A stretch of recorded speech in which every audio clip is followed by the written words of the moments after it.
Hello everyone. Today we'll be studying about screening effect and shielding effect. Let's understand this, then we'll come back to this definition. Okay. So valence electron experience two types of forces. First, it experience force of attraction, that is between your nucleus and electron, because nucleus is your positively charged and electron is your negatively charged. And we know that like charges repel. We have already studied. Yeah, we know that like charges repel, and unlike charges or opposite charges attract. Opposite charges attract. Okay, so this valence electron has negative charge and nucleus has a positive charge, so there will be the force of attraction. Okay, this is your force of attraction. Force of attraction. Okay, at the same time, if you see, this is valence electron has negative charge, and this inner electron, this is also having a negative charge, and like charges repel, so there will be a force of repulsion between the inner electrons. Inner electrons are also known as core electrons, and this valence electron, so this is force of repulsion.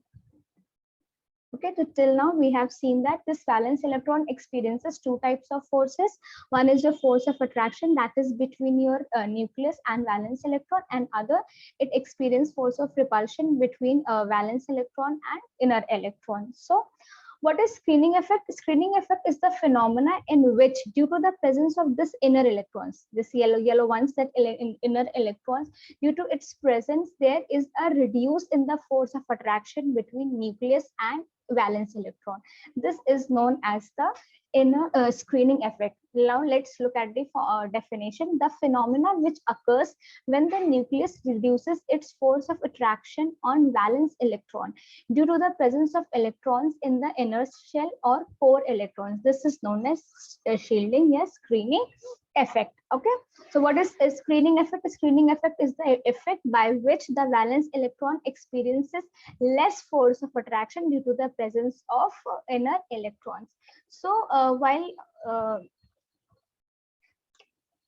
so we can also say that more core electrons, more core electrons,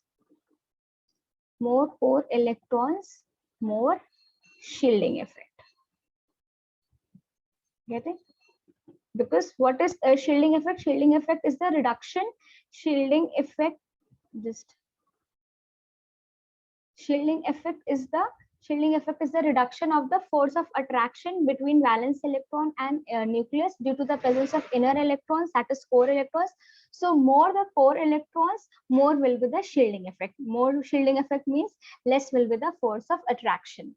Okay, so let's look at the trend. If we look at the trend of the shielding effect, like this is your shielding effect.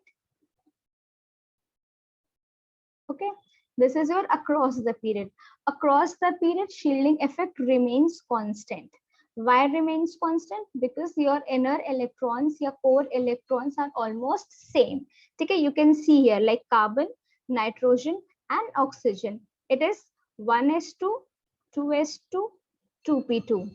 Okay, this is 1s2, 2s2, 2p3. Now look at nitrogen, oxygen. It is 1s2, 2s2, 2p4. So this is your, let me change the color for better understanding. This is your core electrons or inner electrons, and you will see that across a period the valence electron, the inner electrons are almost same. That's why the shielding effect is almost constant, because more shielding, more core effect, more core electron, more shielding effect, and here your core electrons are same, so screening effect is almost same. Okay, now you understood this. Now if we look at down the group, if we'll go down the group, so down the group shielding effect kya hota hai? Increases. Shielding effect increases. Okay, why increases? Let's take this example: nitrogen, phosphorus, arsenic. So you know that here atomic number increases. Due to the increase in atomic number, your inner electrons increases. And more the inner electrons, more shielding effect. So here the shielding effect will be more. I hope this is clear with you. Okay, this is the trend. across the period, shielding effect remains constant, and down the period, shielding effect increases. Now, let's understand what is the result here, consequences of your shielding effect. Okay, what is your consequences of your shielding effect? So, due to shielding effect, what happens?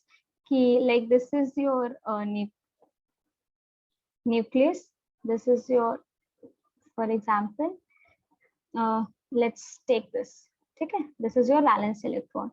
So what happens, that force of attraction reduces and force of repulsion increases. Okay, so this core electron puts more force of repulsion on the valence electron, and due to this more force of repulsion, your orbital size increases.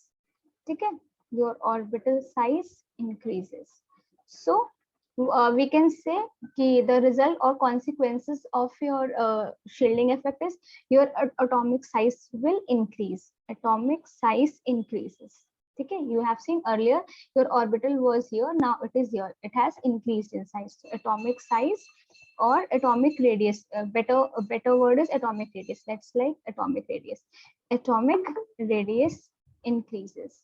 Atomic radius increases. And what about ionization enthalpy? We know that the electrons will be here, valence electron will be here. It is far from the nucleus, so less force of attraction, yeah, less nuclear force, so thus electron will be removed easily. Okay, so your ionization enthalpy decreases. Ionization enthalpy decreases. Okay, and last, your electronegativity. Electronegativity also decreases. Okay, so this was all about your screening effect, shielding effect. I hope this is clear with you, and thank you so much for watching.